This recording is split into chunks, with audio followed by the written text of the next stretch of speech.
An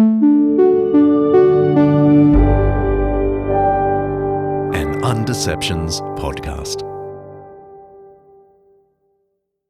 Hey, John Dixon here. What you're about to hear is a brief part of my interview with Harvard professor Tyler Vanderwiller, featured back in episode 38, Mental Health. For the past few years, he's been the director of the Human Flourishing Program, a huge multi-year study run by Harvard's Institute for Quantitative Social Science in collaboration with Baylor University. Our first episode for season 15 is in part going to be looking at some of its recent findings. So we thought as a warm-up, we'd give you a mini episode on why study after study is showing that going to church is actually good for you, mentally and spiritually. I'm John Dixon, and this is an Undeceptions Rewind.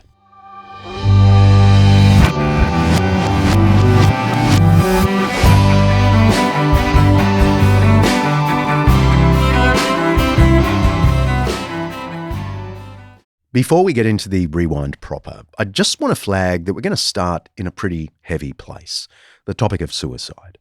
Sadly, as you're about to hear me say, the church hasn't always got this right when it's talked about it. But as you're also going to hear, joining a church can significantly alleviate the risk.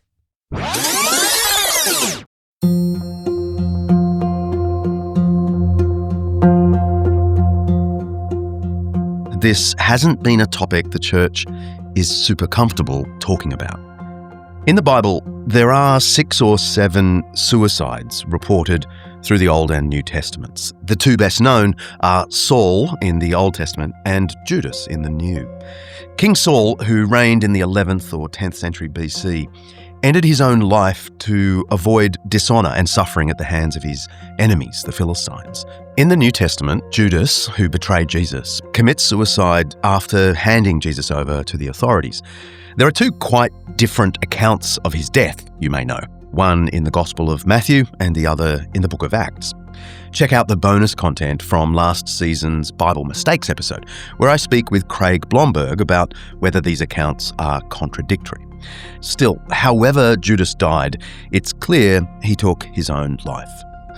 Augustine of Hippo, also known as Saint Augustine, writing in the 5th century, addressed the ethics of suicide in some detail. A theologian and philosopher, Augustine wrote in his book The City of God that suicide violated God's commandment against killing and also the command to love one's neighbour as oneself. You can't love yourself if you want to kill yourself, the argument goes.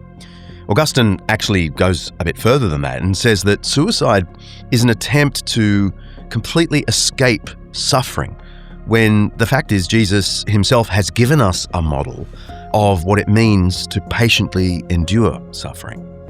It is clearly monstrous to kill oneself, Augustine wrote. The later church continued to condemn the taking of your own life. Some even argued that it is an inherently unforgivable sin, because in the nature of the case, there's no opportunity to repent of that sin. The result, sadly, is that various church councils through history declared that anyone who ends their own life can't have a Christian burial. The modern church has modified its view a bit, thank God. The Catholic Church, for example, still holds that suicide is a grave sin, but also says that psychological impairment, like depression, can so cloud a person's moral judgment that it actually makes them less morally responsible. The Catholic Catechism, which is the official Catholic curriculum, reads, "We should not despair of the eternal salvation of persons who have taken their own lives. By ways known to Him alone, God can provide the opportunity for salutary repentance. The Church prays for persons who have taken their own lives." Protestants, like myself, don't believe in praying for the dead, but most of us share the same sentiment about the possibility of God's grace toward those who have taken their own life. The Church's teaching on suicide has been mixed through history. But there's more to say. Christian teaching on the immense value of life seems to have had a measurable impact in saving lives. Our speculation is that that belief that suicide's wrong, reinforced by often powerful and regular teachings on the value of life, may in fact be the principal mechanisms by which weekly religious service attendance protects against suicide. That's Tyler Vanderwill, the professor of epidemiology at Harvard University's School of Public Health. Tyler is the director of Harvard's Human Flourishing program, which has done some fascinating research over the last few years. We spoke to him for a much longer discussion about human flourishing in general, so stay tuned for an upcoming episode on that. For now, though, it's worth pondering how on earth regular church involvement is protective against suicide. A study I think you were involved with found that amongst American women who attend church are 5 times less likely to suicide. How can that be? Yeah, so again, that's what our estimate from our study suggested, about 5-fold less likely to commit suicide over the roughly 15 years of follow-up in that study. And others have found similar estimates. I would say with regard to weekly religious service attendance, most of the estimates are in the range of kind of 3-fold to 6-fold protective effects, which again is really substantial. We know of some factors which cause suicide that have such large effects, but in terms of protective factors, it really is one of, if not the strongest. Okay, just a few more details about these remarkable statistics. Tyler and his colleagues at the Harvard T.H. Chan School of Public Health published this study in 2016, the one that found that regular participation in a religious service like church offers 5-fold protection against suicide. But then in the middle of last year, they published another study in the Journal of the American Medical Association Psychiatry that went a little further. Tyler and his colleagues found that people who attend religious services at least once a week were significantly less likely to die from deaths of despair.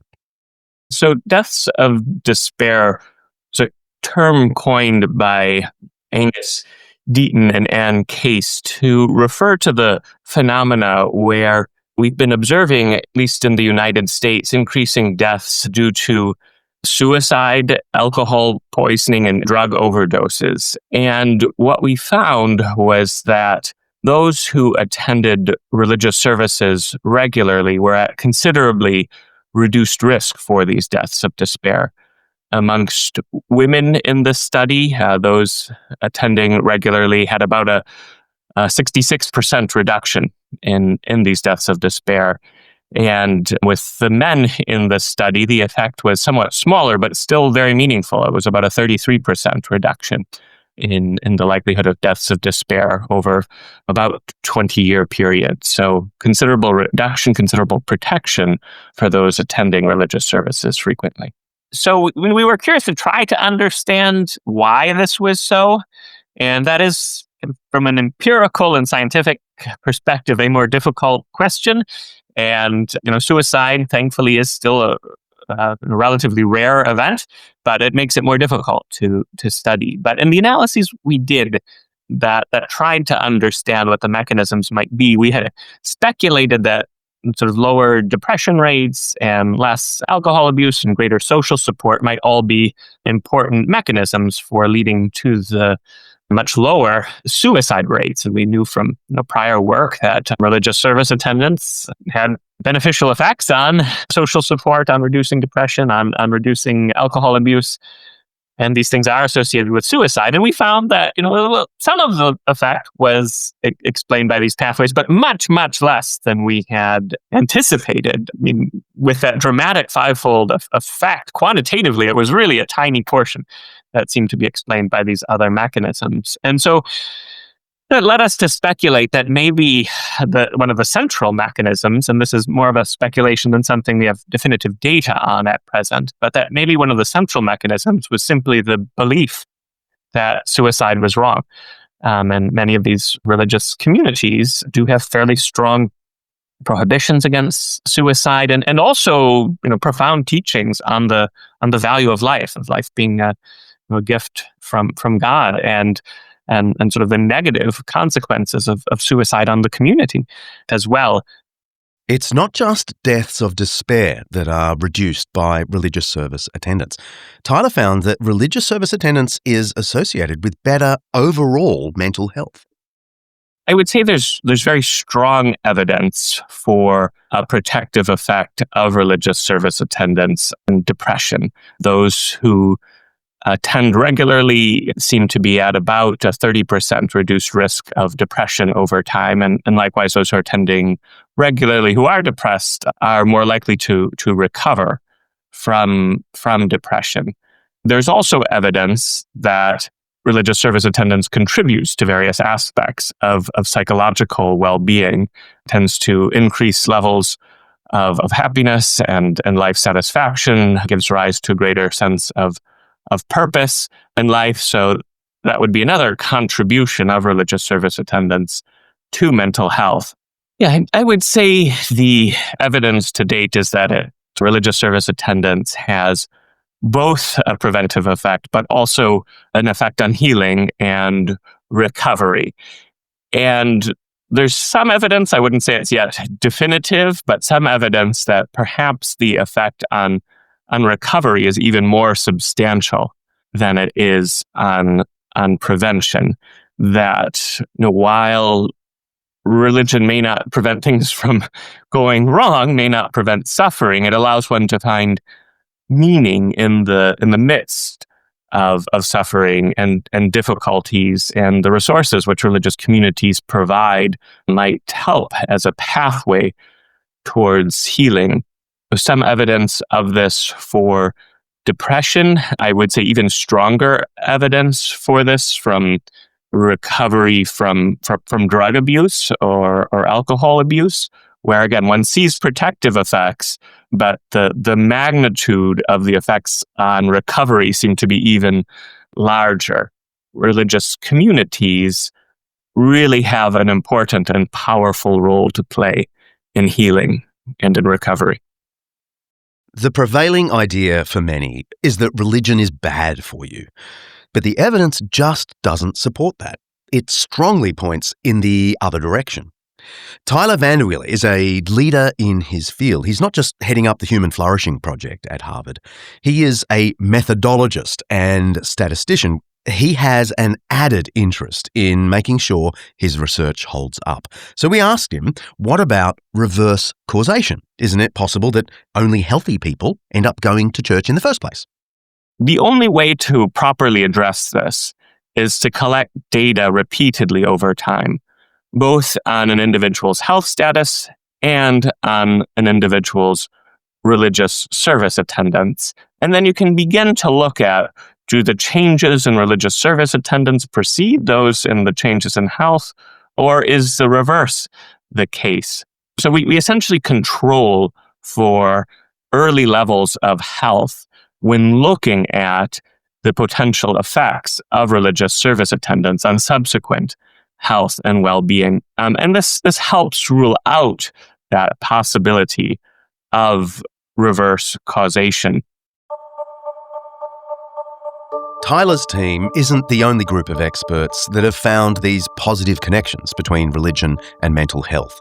The Oxford Handbook of Religion and Health provides a comprehensive meta-analysis of all published studies on the association between religious involvement and medical and mental health. The findings are extraordinary. Wellbeing. 78% of more than 300 studies report a positive association between religiosity and well-being. Hope. 73% of 40 studies report a positive association between religiosity and hope. Optimism. 81% of 32 studies report a positive association between religiosity and optimism. Meaning and purpose. 93% of 45 studies report a positive association between religiosity and one's sense of purpose and meaning. Social support. 82% of 74 studies report a positive association between religiosity and one's sense of social support. Depression.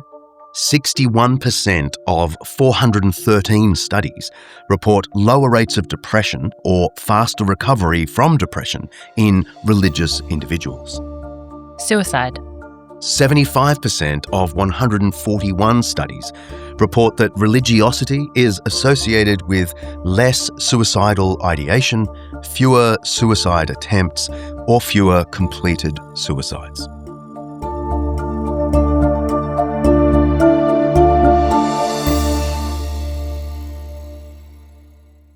As 2021 me said, those are extraordinary findings.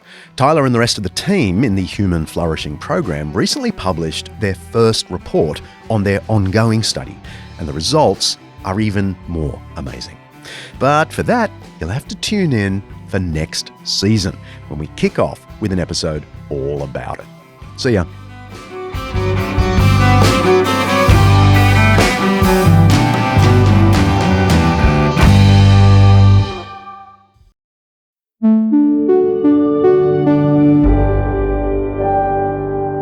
Undeceptions podcast.